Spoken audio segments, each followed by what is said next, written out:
Welcome back to another episode of Full Court Dreams, the Underdawgs Voice, where the game is never over until we say it is. I'm Coach Q, Coach Quinlan's if you prefer, your host and fellow journeyman in the world of hoops and hopes. Turn that off. Sorry. Hoops and hopes. Today's guest is someone very special to me, a true embodiment of the underdog spirit. My man, Joseph White. He's not just a player. He's a guy with a story that's really, really inspiring. And I think y'all need to hear this story right here. Hey Joe, how you doing, man? Good. How are you?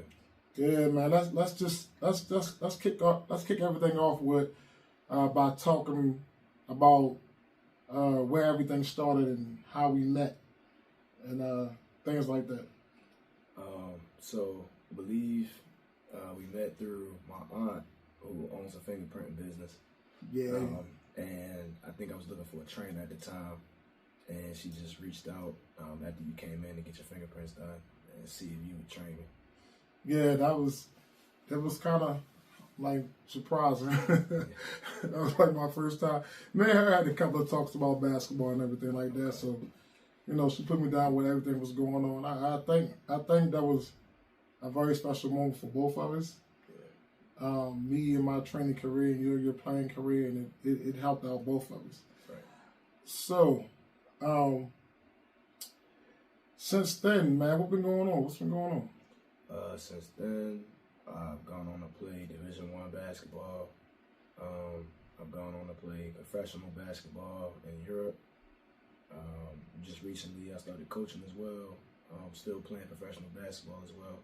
So those are the couple of things that I've been doing since we first started working out together. Great. So we gonna get to how your whole story started, and you gonna let everybody know, you know, your journey or whatever. But jumping from playing professionally, jumping from there and, you know, high school and going through what you went through and playing professionally in, how you say it, Moldova?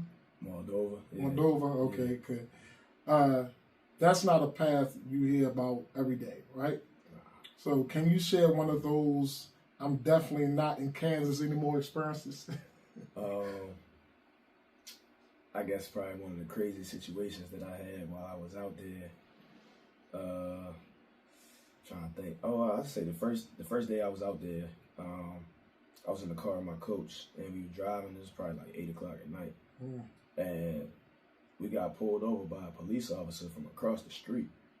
I've never seen that before. Like, the police officer was coming one way, we was going the other way, and he just flashed his lights, and my coach just knew to pull over. And I was like, I haven't seen that in America. So we pull over, but the first thing he was asking for was my passport. Like, he didn't ask for anything from anybody else in the car but me. Where's Moldova at? It's in Eastern Europe, right under the Ukraine, right above, I forgot what country it is. I know it's next to Romania, right under the Ukraine. So that's the time when all the wars and stuff was going on? Yeah, for sure. Yeah, absolutely. That's probably why. That's probably why.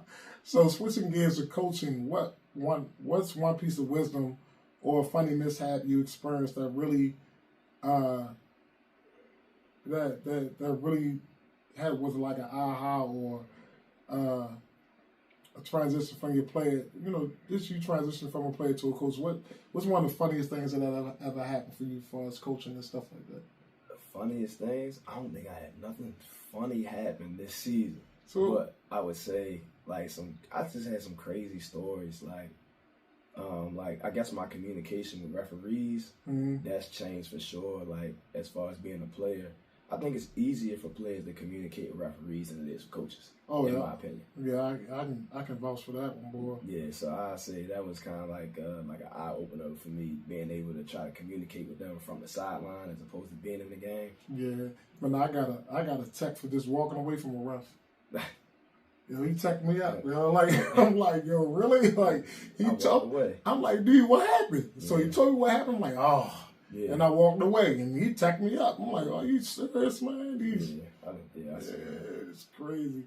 Now with your new contract in hand, because I'm guessing are you going back to Moldova this year, or where you going at this next year? Right now I have a deal on the table to go to Australia. Okay. To play there in the summer, which is something that I wanted to do, like with transitioning and coaching. I actually enjoy like being around my family and being here. Everybody's overseas experience is different. So some people like being away from people for 8-9 months. Right. It wasn't the greatest feeling for me at the time. I actually enjoyed it. I have a big family, so I enjoy being around family. So I decided to transition to playing during the summer. That way I could be here for, holidays, birthdays, and stuff like that. Okay. So right now I had that deal in Australia on the table to play this summer. Okay, that's great. So your journey has been nothing short of inspirational. To me, right? Because I know what we went through. Yeah. I know we went through school. We went through trying to get you the way you need to be at. Because I truly believe because of your hard work that you really belong to play in D1 basketball in college, right, at a D1 level. And it's a powerful underdog story. Can you share that with our listeners and what kept you going when the odds was stacked against you? From that point, I believe I probably was just graduating from junior college when we first started working out. Yep. And I was probably trying to decide on a school. So the way the journey kind of started, which it was completely unconventional. I graduated in the summertime, I want to say of 2017 from junior college. And it was too late for me to enroll in most schools, and because their recruiting was already done. So what me and my family decided to do was I enrolled at the University of Maryland, Baltimore County, and I asked them if they had a walk-on spot. The answer was no. But them being so gracious at the time, they allowed me to be a manager, and I completely humbly accepted the job. Mind you, had no idea of any of the things we would accomplish that year, but I came in every day and I did the small things, wiping up the floor.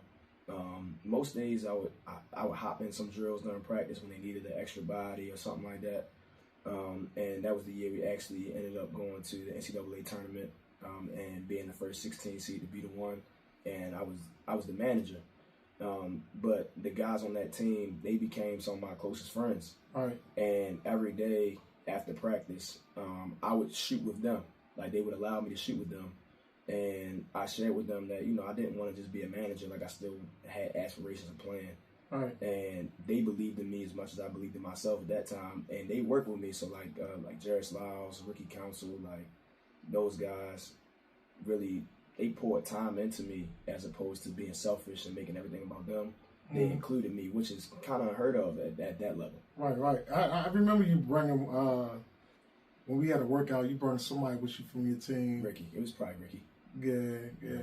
Real good dude, man. Yeah. Real good dude. And I guess from what I gathered from back then was that you stayed in the gym. Yeah. And once they saw you in the gym a lot, they were like, oh, we need to get in the gym.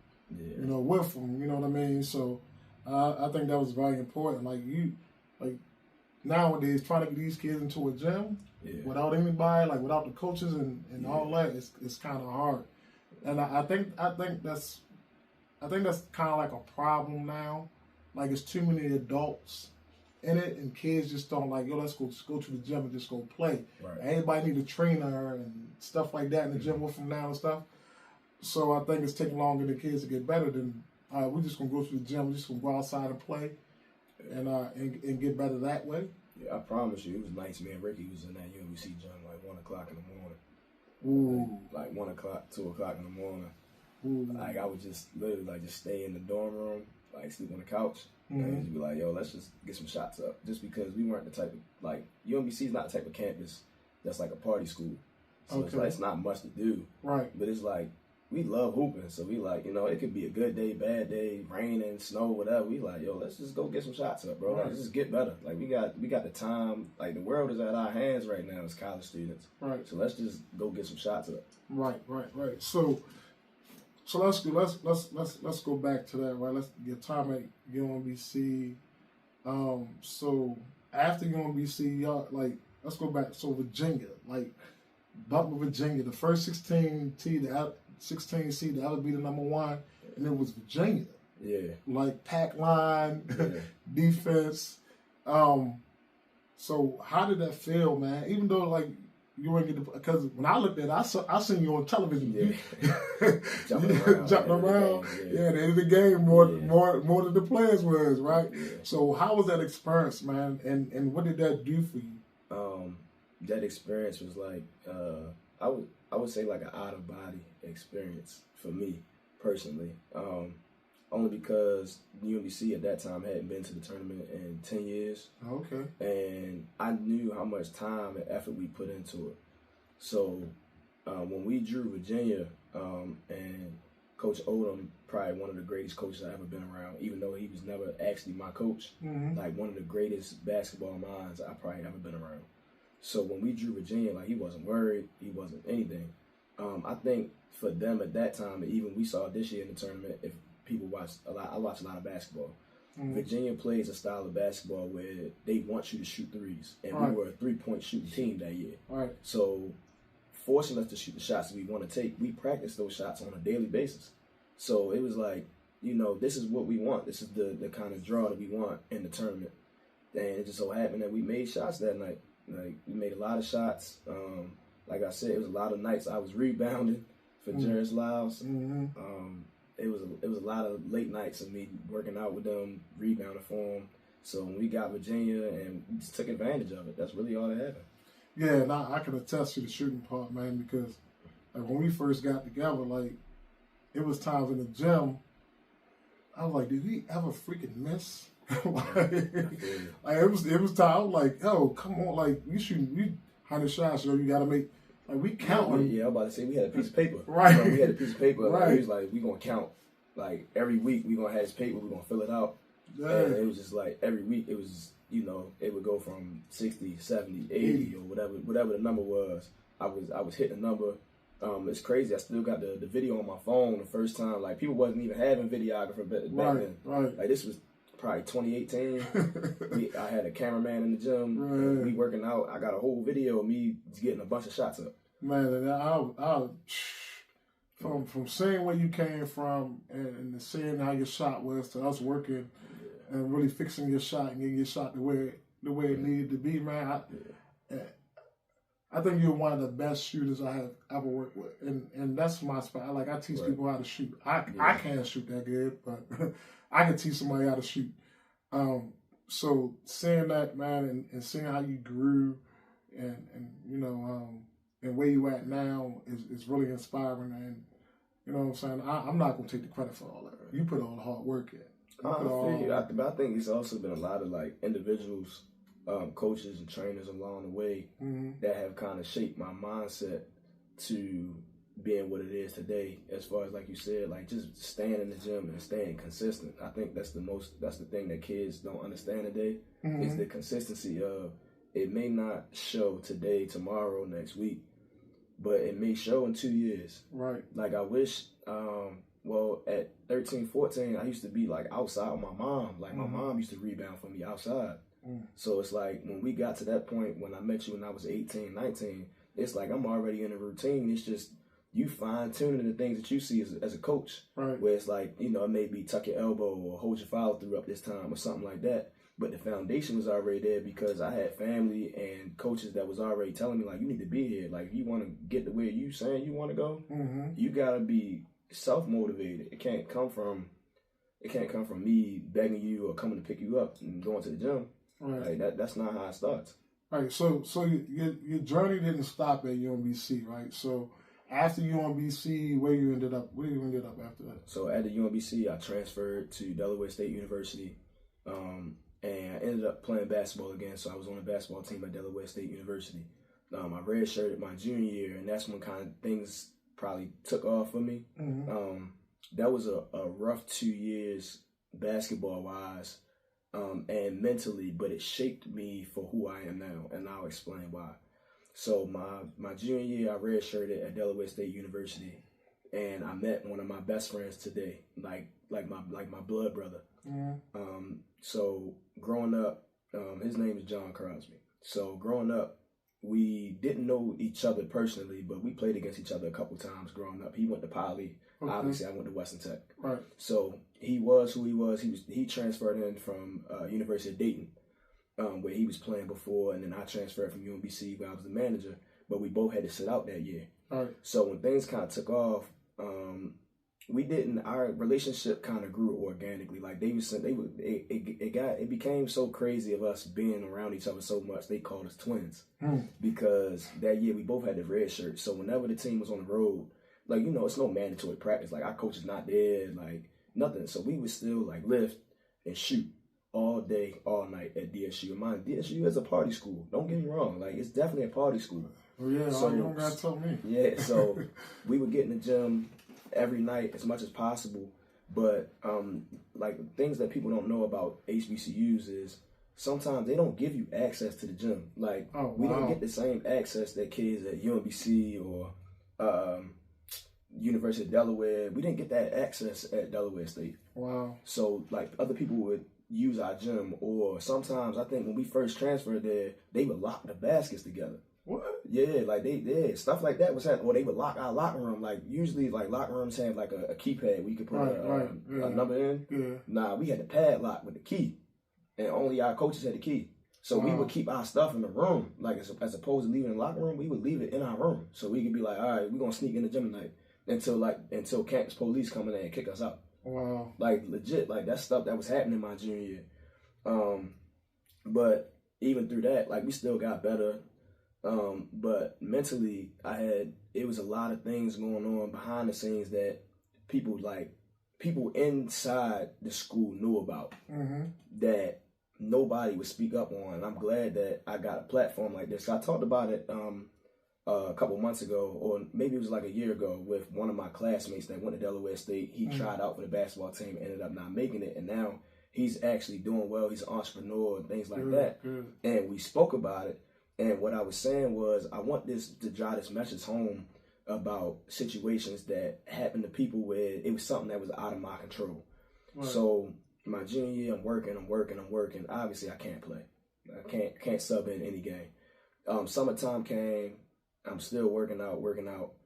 And my coach just kind of came to me and, like, was just like, yeah, like, it don't matter how hard you work. Like, you're never going to play on this team. So now, it's a backstory to that coach, right? It is. It's a backstory to that coach, right? Because I remember that backstory well. Like, I remember that backstory well to that coach, and it just amazed me that our coach would say something like that. Somebody that's working so hard. Yeah. For people that do know me personally, they know my character and how, like you said, how hard I work. Right. I don't know what was in that man's head or whatever for him to come and say that to you, but he was actually the assistant at UMBC, right? Yeah, I was there. I was the manager. Did you call him and tell him he had that job at Delaware State? Man, I ain't gonna speak too much on that situation, but we did somehow we ended up at Delaware State at the same time. Oh, okay. And it was fine the first year because obviously I wasn't playing, but it wasn't like I was a problem in the classroom, a problem with my teammates. If anybody knows me, they know I go to class, I do the right thing, because I preach that. I try to practice what I preach. I preach to my kids on my team, do the right thing. All things align. When you do the right thing, good things happen to you. Right. When you do good things, like, be a good person, be a good human first. Right. Being a good basketball player will come. But the more you be good to other people, good things happen to good people. Right. So when that, situations like that arose and he was just like, yeah, you just not going to play, everybody was surprised. Like, don't get, like, my teammates that summer, they were like, yeah, like, you got better for sure. Like, I was in the gym every day that summer. I'm coming into my senior year. And, it just didn't pan out that way. Like, early in the season, we were 0-8. I hadn't played a game. And the backstory to that is, so I spoke up about what was taking place in the locker room as far as the treatment of me personally. Right. And when I spoke up about it, it turned into I was attacking him as a coach, which was not the case. I was speaking up to say I don't like the treatment. I just want you to treat me better. Like, it's not like I'm coming in here, I'm disrespecting you, I'm disrespecting anybody. And nobody understood what was going on. That turned into me being suspended indefinitely for basically the entire rest of my senior season. All right, let me think about it. So when y'all got to Delaware State, did you have a conversation with him before y'all even stepped on the court? Yes, and absolutely. And the conversation was about you helping him. Absolutely. Get everybody helping the team. Getting the team acclimated to the offense, the defense, stuff like that. Yeah, because y'all was at UMBC together. And and the comment verbatim that was made to me was, "You get what you earn." Right. And I was like, I can't ask for much more than that. So whatever I can earn, I'm gonna take it. Like that's the type, like you said, the underdog mentality. If you got somebody in your way, like it's gonna have to be that. I'm a competitor. Why not? Right. So exactly. I forgot about that conversation. Yeah, that conversation definitely happened before any of these things took place. We sat down, we had a conversation, and all of those things were said. When I got suspended, all the tables turned on me. So when we got in those meetings with the people, the higher up people, like the administration, all of that, that wasn't what was said. And I couldn't take that conversation and be like, oh, it was written down or whatever, it was recorded. Obviously you can't do stuff like that, but it was kind of like my word versus his at that time. Fortunately, I had a professor that year that one day, like, it was a lot of people on campus asking me why I wasn't playing anymore. So I walk around like I was depressed. I had anxiety. Like, my anxiety was so high when I was going to practice, I couldn't perform well because it was like he was so hard on me. And my professor, one of my psychology professors, she sat down, she asked me, like, what happened? And I shared with her, what happened. And the first thing she did was she got I believe it was the president of the college, like, sent them an email, like, you need to meet with this student now. Like right now. And a couple weeks went by, I met with them, met with administration, and a couple of days went by, he actually gave me a phone call and said, we want you to come back. Now, at this point, I was suspended from the day after Thanksgiving, which was November 20-something, all the way through Valentine's Day. So you can imagine I missed the rest of non-conference play, most of conference play, and then when they asked me to come back, my only two decisions to make were, I asked them when I got in the meeting, I said, can you either red shirt me for the year, because I haven't played a game, and give me my year back, or, like, you can't guarantee me playing time, but I was like, put me back on the team. And the only reason why I wanted to go back on the team was so I could get my student athlete stole. Literally, that was the only thing I cared about.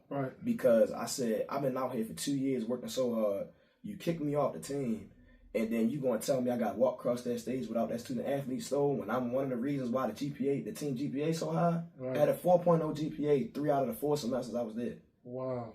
I made president's list 3 out of the 4 times I was there. The 4 semesters. I went to summer school when I didn't have to help the team GPA.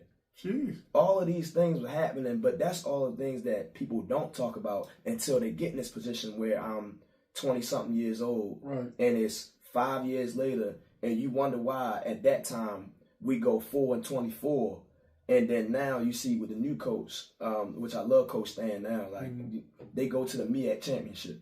All of the things that we had to endure to see what they went through to get what they got now, it's like like you said, all of those are building blocks, man. It's just I had to be the trailblazer to take everything on the chest. So the coach that sent you, he wound up getting fired, right? Yeah, 2 years later, he did get relieved of duties. I haven't heard from him since. No, I don't know where yet. I haven't heard from him since.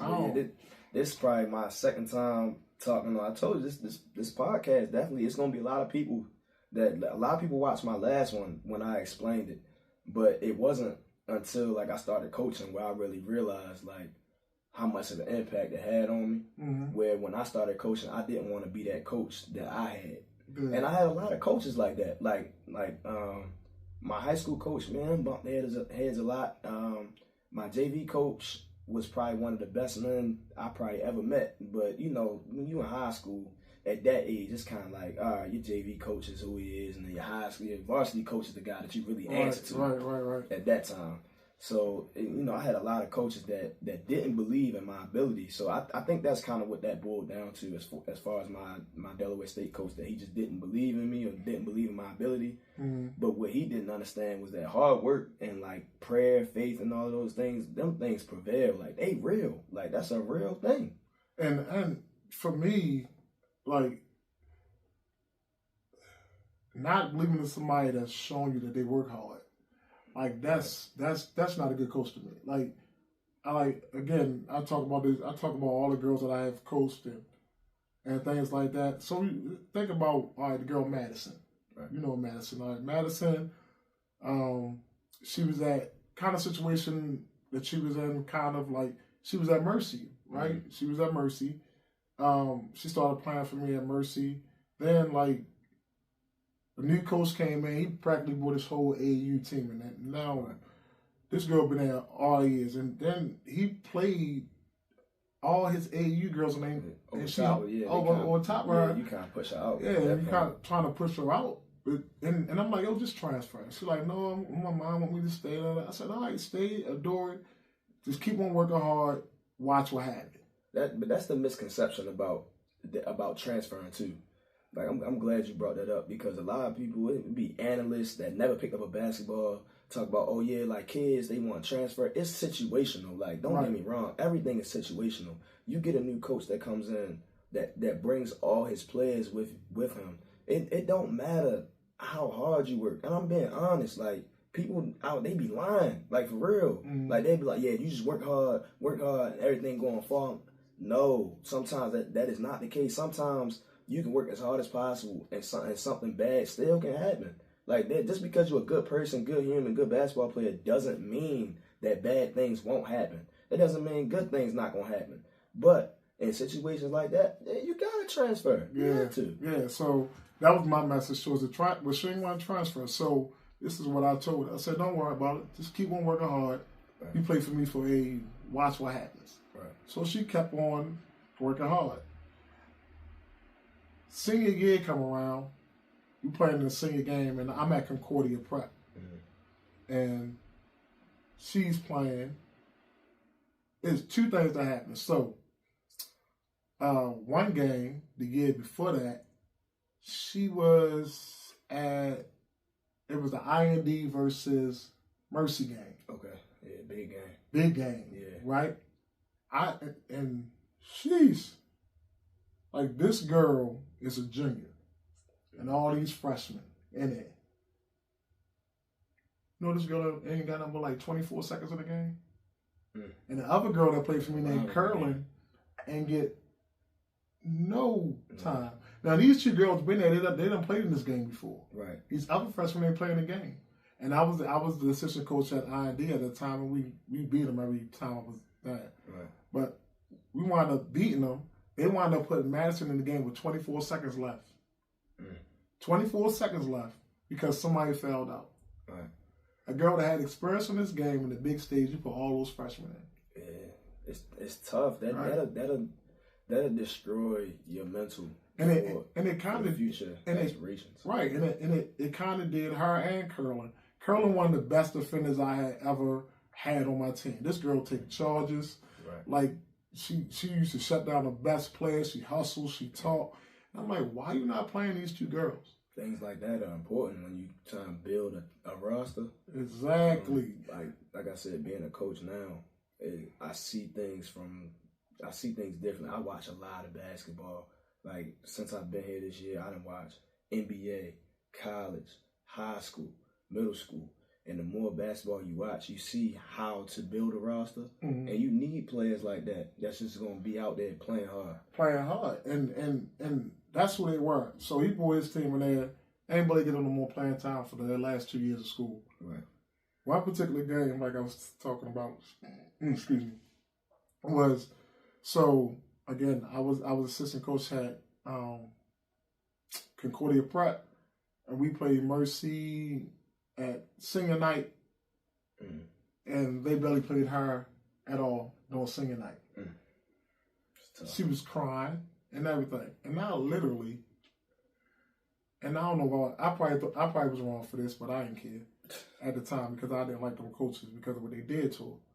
And it was unwanted. I literally grabbed it to the side, turned around and pointed at them like, yo, you're going to college to play basketball next year.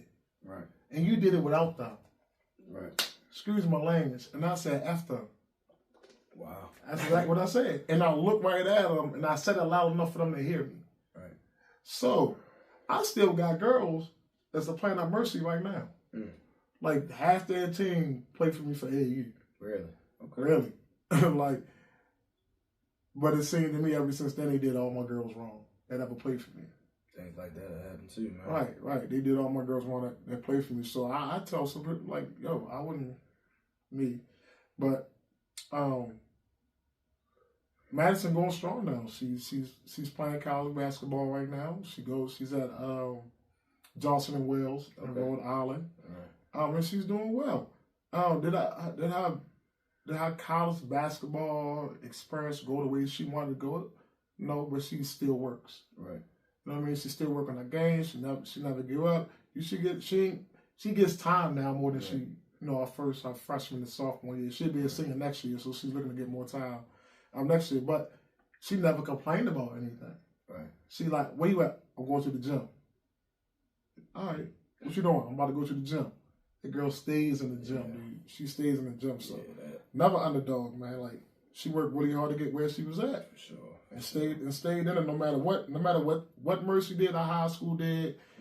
Long as you play for me, as long as you play with me, you good. Mercy ain't gonna help you get nowhere. Yeah. They ain't gonna talk to no coaches for you. They ain't gonna do none of that stuff. Long as you follow my formula, you will get into a school. And that's what she did, man. Yeah. That's what she did. So now after that, so after all that, right? Mm. So you go through whatever you're going through. So what's the next thing? How did you get to go over seas? I'm about to say this is the craziness. And hoop, yeah, you know what I mean? See a hoop, you know what I mean? This one of the craziness stuff. So at the end of my season, when they brought me back on the team, I came back. Mm-hmm. I played one game. No, I played 2 games. I started on senior night, obviously. So I came back, played 1 game. Actually, as soon as I got in that game, I scored. Right, craziness, right? Right. However, right after the season was over, COVID hit. So COVID hit. Nobody was going overseas at that time, right? Mm-hmm. So, as you know, my mom was an assistant principal at a Baltimore City school at the time, and during COVID, we locked ourselves in the gym. Wow. So Ricky moved in with me. Okay. Once he graduated from UMBC, then we both had aspirations of going overseas.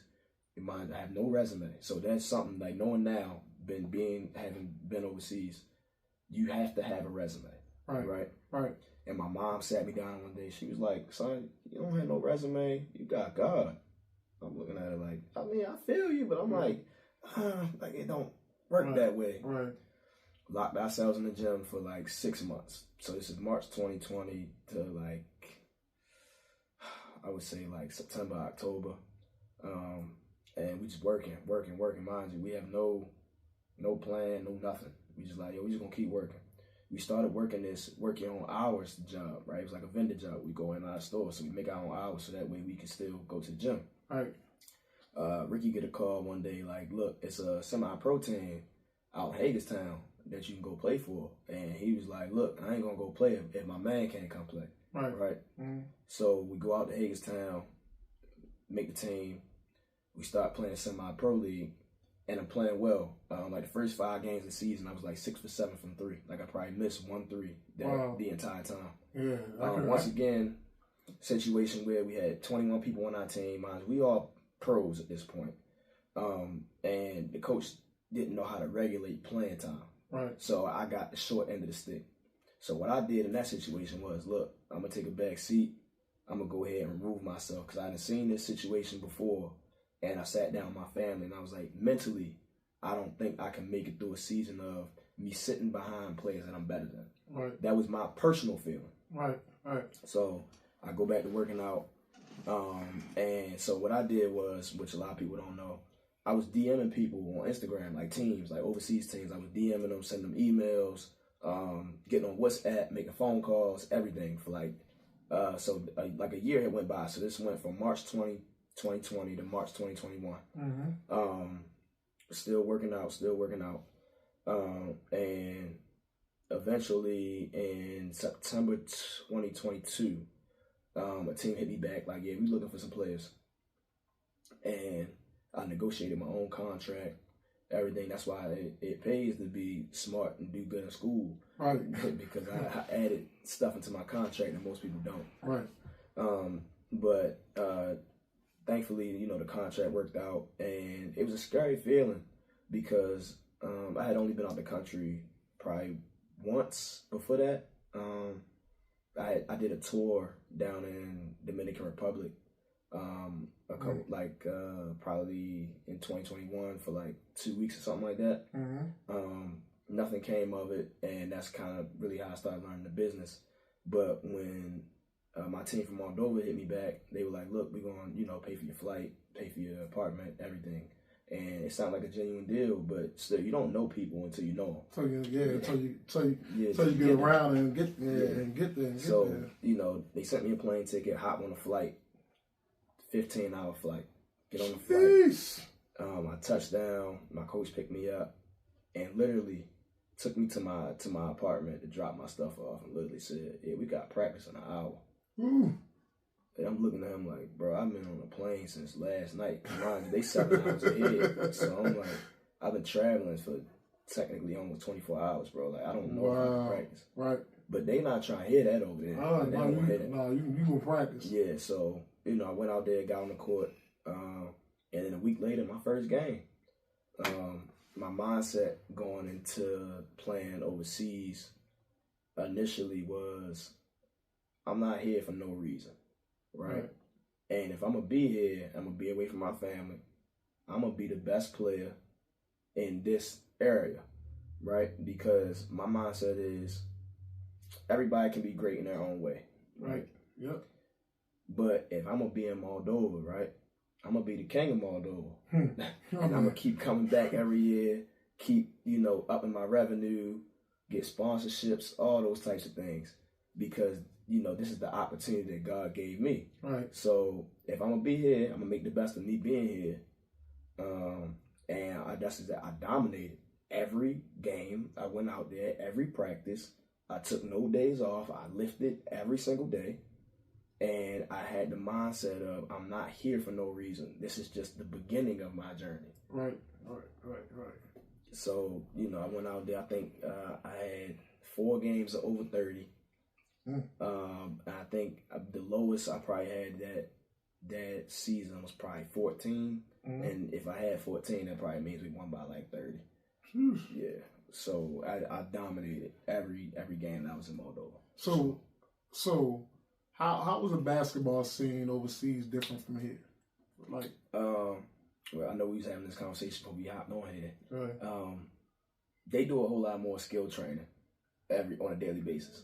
Yeah, they play a lot less games than what we do. Yeah, you can tell. Like you can tell, and that's what I was trying to explain to my last guest, man. Like he talking about like putting my girls in the fall league, and I'm like, dude, these girls play basketball all year round, and like they need a break. Like their body's not built for that because they don't take care of their bodies the proper way, and you get a lot of injuries and stuff.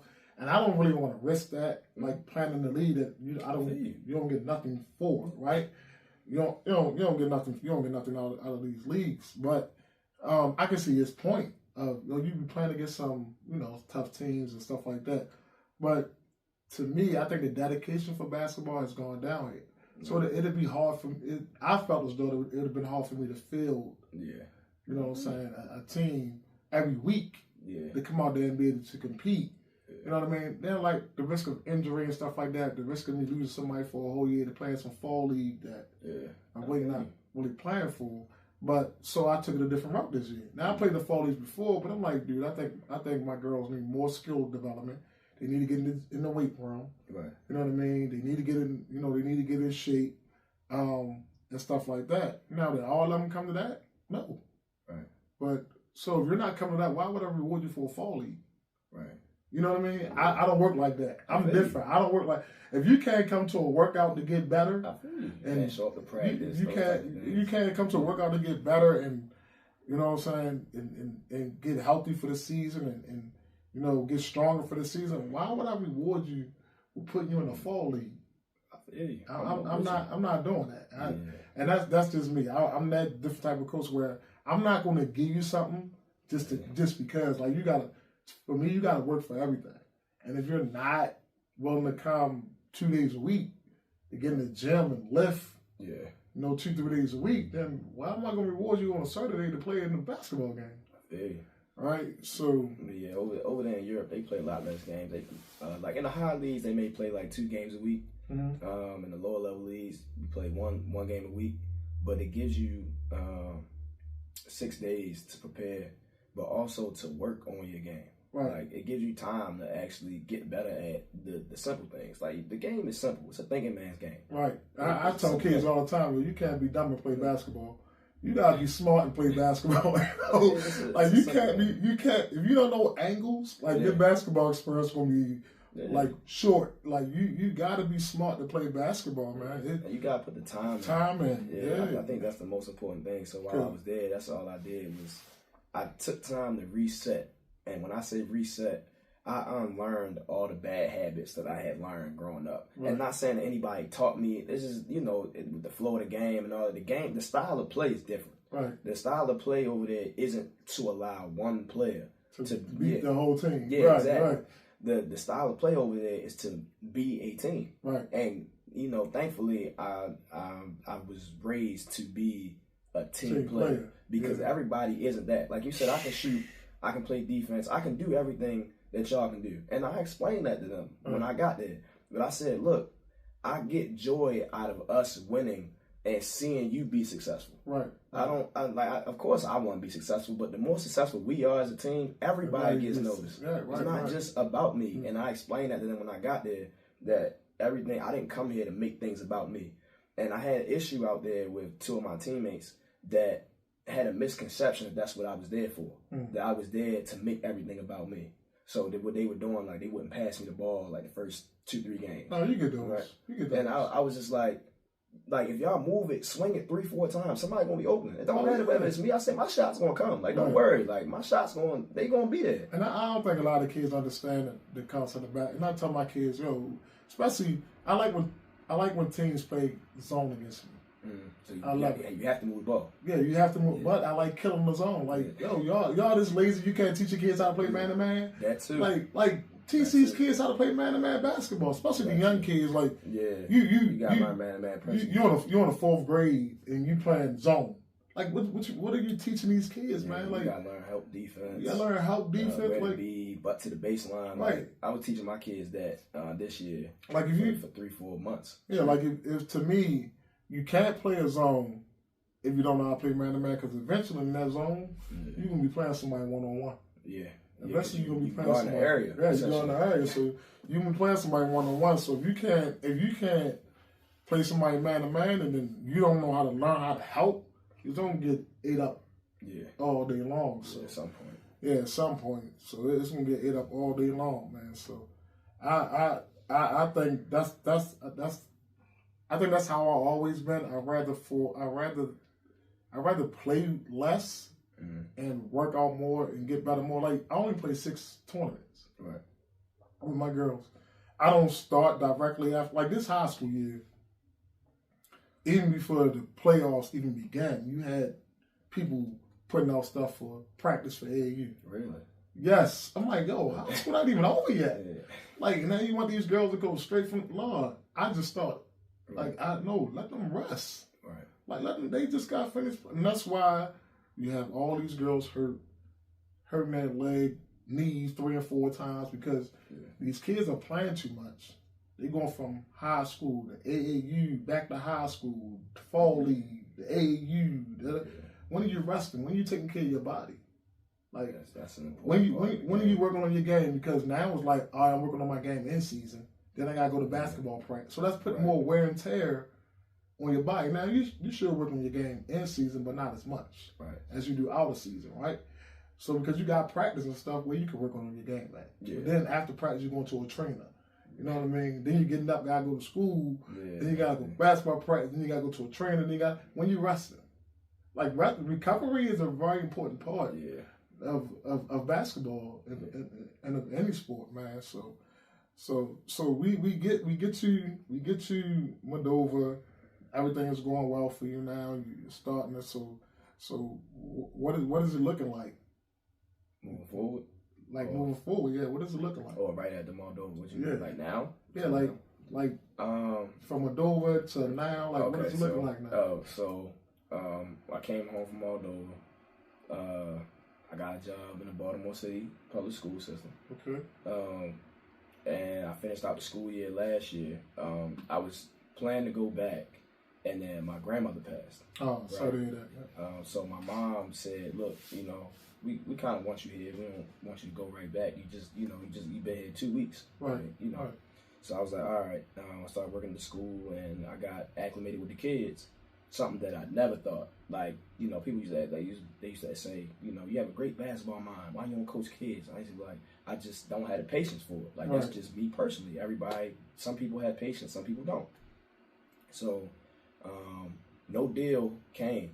Like, mind you, like I said, even though I'm working out all summer, I worked out all last summer. I averaged 27 points a game in Moldova. And no deal came my way when August, September, October came.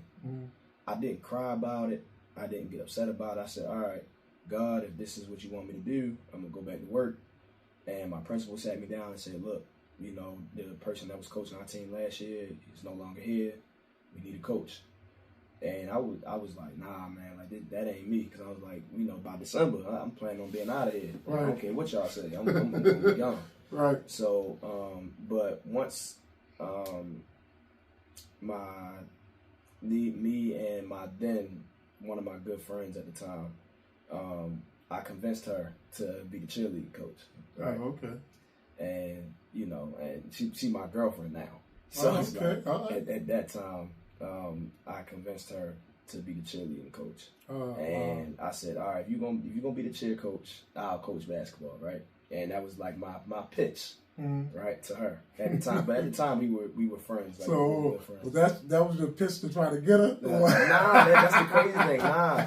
So she was telling me, like, when we first met, like in her interview, that was her thing. Like, they was like, yeah, we want to bring a cheer team to Falstaff, and we want to bring this to Falstaff, or whatever. And when I decided to be the basketball coach, I was like, well, look, I'm not coaching basketball without cheer. Right. Like, that was just my thing at the time. I was like, yo, we're gonna do something big. Let's do the whole thing. Right. So I got my group of kids, and we just put our heads down and went to work. Now, it was tough. Don't get me wrong. Like, coaching is not easy.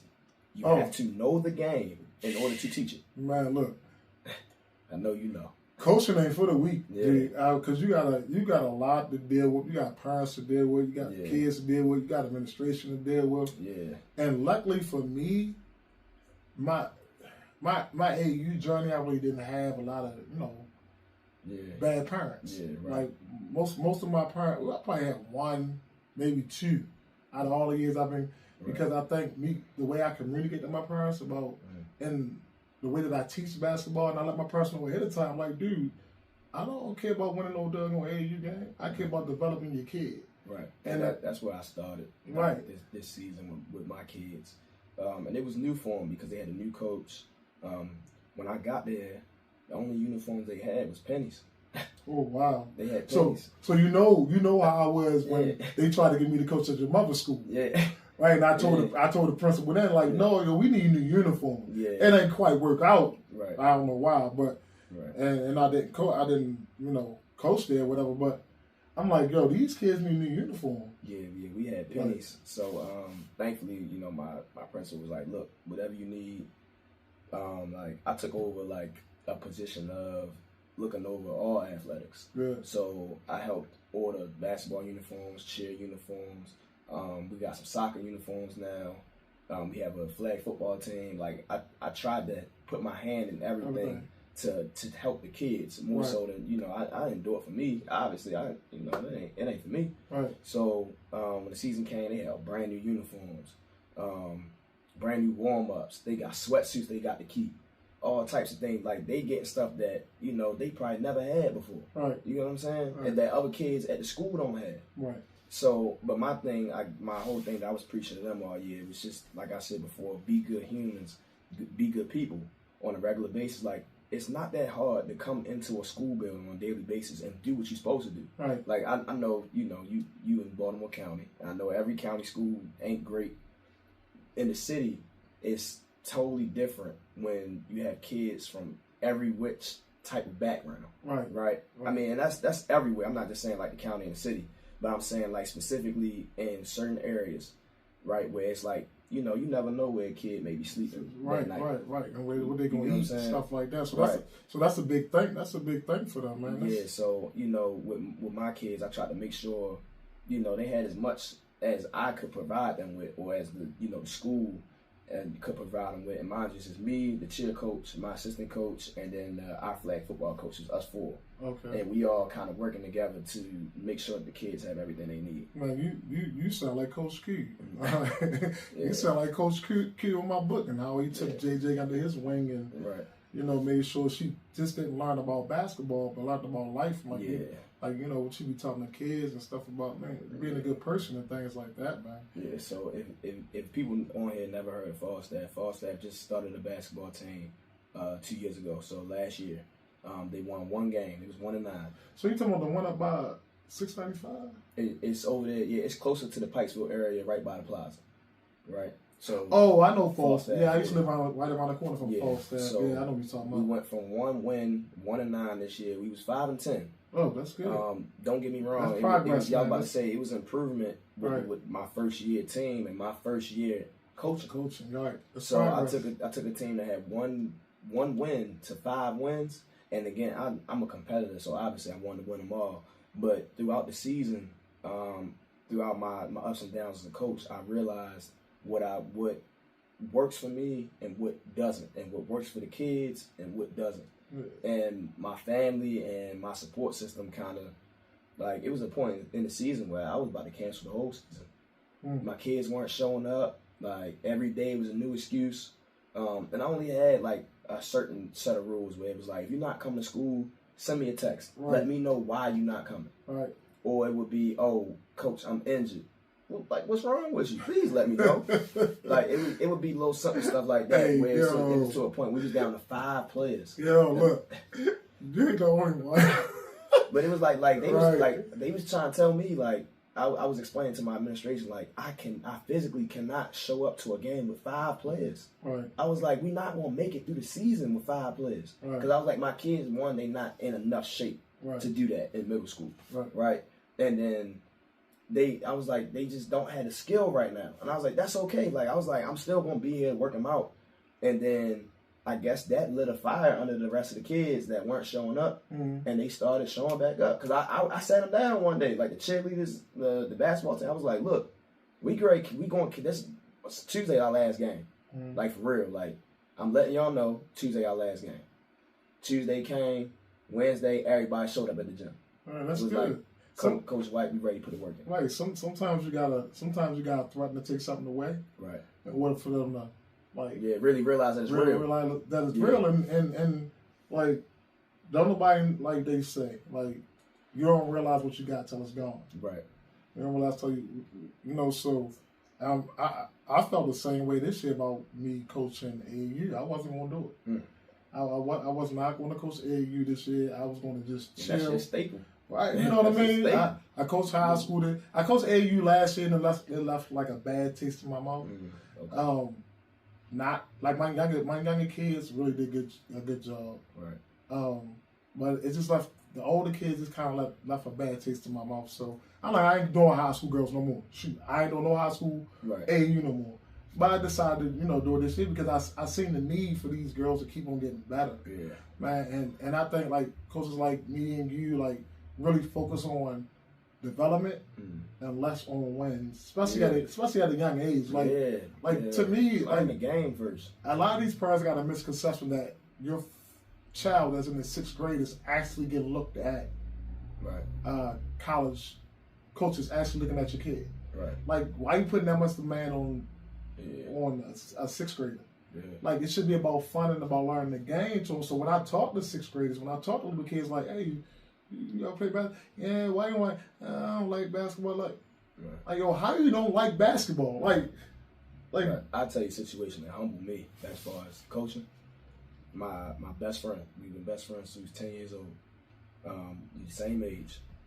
He's the head varsity coach at Southwestern High School. So the Southwestern, as you know it, right, it's not a school anymore, right? Right, yeah. But it's 3 schools, or 4 schools put into one team. At the Harlem Park. Right, yeah. So it's Augusta Fells, Bluefoot, Vivian T. Thomas, and Renaissance, right? All 4 of them combined to make one team. My best friend has been there. This was his 2nd year, right? Has no varsity coach wins, right? None, right? And people, they only see what they can see, right? And now I've been behind, I helped him coach. I've been in the practices. The boy don't stop. He there 6, 7 days a week in there, sometimes by himself. He's saying, if y'all want to come in here and get some work in, I'm here, whatever. And the kids that he inherit, they just not the best basketball players. But you know what? Every single day, he come in and he teaches them the game. Right. Like, he teaches them how to play. Right. He watches film with them. He takes his time. And his thing is, at that time, he was like, it didn't translate to wins, but he told them this year at the end of the season, he said, this is the last year, we ain't going to have no wins, right? And I sat down with him, and I was like, yo, I don't know how you do it every day with no wins or these type of kids or whatever the case may be. It's that passion, man. He was like, yo, I love the kids, and I love the game. Right. That's all I need. That's all you need. That is all you need. And that's the underdog story, man. You get a lot of kids that don't nobody want to deal with, don't nobody want to train, don't nobody want. And that's how my journey started with dealing with all my girls. All my girls was like that. Nobody really wanted to deal with them. They was on other teams or into the bench. Nobody wanted to really work with them and stuff like that. But so I see how he changing their lives, though. Right. Like, yeah, you changing their lives because think about it. Changing lives the, right now. The girls that I started with, mostly all of them in college. Right. What they doing? They doing really good things. Yeah. Like I got, like in life. Like I got one girl I talked to her mother the other day. This girl I work with, she ain't. Her mother like, well, she's artsy, but she got to do something physical. So I used to go over her house every day and train her in the backyard. She ain't never want to play basketball. I said, why don't you just try to play a game too? So I put in the record. She probably played, and she liked it. She went to high school, started playing basketball, and she coached some in high school. This girl over in she doing international studies right now. Like she over, she just came from Tokyo, and she's going to Japan. She speaks fluently Japanese. So like, even though some of the girls did not, go to college and play basketball, they went other places. I think with me helping them build their confidence, it led them to other things that they was, really good in. And then I got other girls, like 5 of those girls on that team playing college basketball. Right. Playing college basketball. Right. Somebody else probably told them they couldn't do. They could never do. Now we have 5 of the girls that I started out with Lady Cut Nation is playing college basketball, and I started with 8. Right. Then the other ones could have played. Well, one of them became a volunteer firefighter. The other one, she was doing intramurals at Loyola. She's studying overseas too.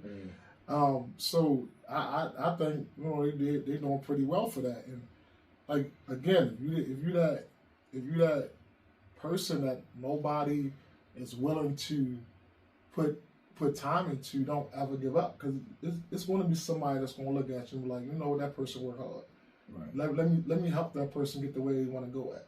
Yeah. And it's not a lot of people in this world that's going to do that. Right. It's not a lot of people in the world that's going to do that. But you're one of them. I'm one of them. Your friend is is one of them. Yeah. You just gotta find the right person. Like everybody that's around me is like that. Like, to be honest, like because we draw that. Yeah, like I say, we unselfish people. Yeah, we unselfish. Man, like I said, like so my immediate friend group, right? And this, you was talking about underdogs. 3 is, I guess you would say 6 of us. So I got two sets of friends, but like they all my best friends. I got 5 best friends. So Ricky was one of the ones I brought around you. Ricky now is working with different NBA agents, right? His younger brother plays for the 76ers. Okay. Right? Yep. So, Ricky, boom, working with agencies. My best friend Justin, varsity head coach over at Southwestern, right? Every single day, putting the time in, getting these boys ready for next season already, right? Best friend John from college, overseas right now in Syria, right? My other best friend Malachi, registered nurse. Other best friend Nigel, he's a pharmacist. So these are all things that people that growing up thought we couldn't do. Right. Like these are things that people really tell us, like, you not gonna be this. Teachers, y'all not gonna be this. Why can't we? Right. Why can't my son or daughter grow up and say they want to be in the NBA or WNBA? Or why can't they say they want to be a pharmacist or a doctor? You could be whatever you want to be. But I would say the environment kind of, scares people off, and then it's other outside factors. It may be parents or whatever the case may be. In this situation, coaches can try to deter you. But I think the good coaches out here really leads people and these kids to believe in themselves. Yeah. And that's why they're able. That's the biggest thing. Yeah, that's why they're able to go and do whatever they want. Right. Because ain't nobody believe in you at first. That's like true. Your parents probably believed in you, but the way society is right now, they probably was too busy. You know what I mean? They probably was too busy. So it was somebody else that, like, yo, you want to play basketball? I'll teach you. And when you had that person, or you want to play football, I'll teach you. When you had that person that's always in your corner, that's helping you, believe in yourself and stuff like that, you learn life lessons, right? I think sports is the best way to teach life lessons. Right. I really do, because you go through a lot. You go through everything in sport. Everything you go through in life, you go through in sports. You go through ups and downs. Sometimes you feel like doing stuff, sometimes you don't. You get that lazy moment, but you get up and you do it anyway. Yeah. You know what I mean? You get that discipline. You get that the team environment. Because I tell my kids all the time, you can't do nothing without nobody else. Yeah. Don't think you can go out here in this world and do stuff by yourself. Because you can't. Nothing in this world that's good ever got built alone. Right. Nothing in this world ever got built alone. So, man, look, it was awesome having this chat with you. Even though it was fun. I think your story is very compelling, man, and I think that a lot of people need to hear it, and that's why I invited you on the show, because, again, this show is about the underdog. I want to get the underdogs a voice, so they can help other kids and other people out. And not just kids, like, this for everybody, man. It's for everybody. You, like me, I'm 50 years old, right? And I'm just really I knew coaching was one of the things that I wanted to do, but now I want to venture out to other stuff. Right. But still coaching. Yeah. You know what I mean? Yeah. That's why people say, when I tell them I still play professionally and that I also coach, they're like, well, how are you able to do both? I'm like, I can coach during school year, play during the summer. Right. So, yeah, that's what I had to, figure out a lot of stuff, because, I got a family, too. Right. So you got to figure out a lot of stuff on how to do stuff. But, I ain't never think I was going to do a podcast. I thought about writing a book. Right. The book that I wrote I didn't think about writing that type of book until I had to really sit down and think about, when I was thinking about if I still wanted to coach basketball or not. Right. Because, think about Nick Saban and all these football coaches that's getting out of football right now. Yeah. It ain't the same no more. You can't even build relationship with kids no more at the college level, because everybody at NIL, everybody jumping shit. Yeah. So if I go recruit you, I don't have no guarantee that you're gonna stay with me for 4 years. I think the relationship part is what a lot of people don't get. That coaches really. Yeah. I'm here to build a relationship with you, to get you where you need to get, to make you a better person. Right. But I can't do that if you only stay with me for 1 year. So when it started to get like that, us old school coaches, it ain't even worth it doing it no more, because I'm not helping nobody out anymore. And that's what I got into this to do, was to help people out. And I kind of felt that way, because AAU ain't no different.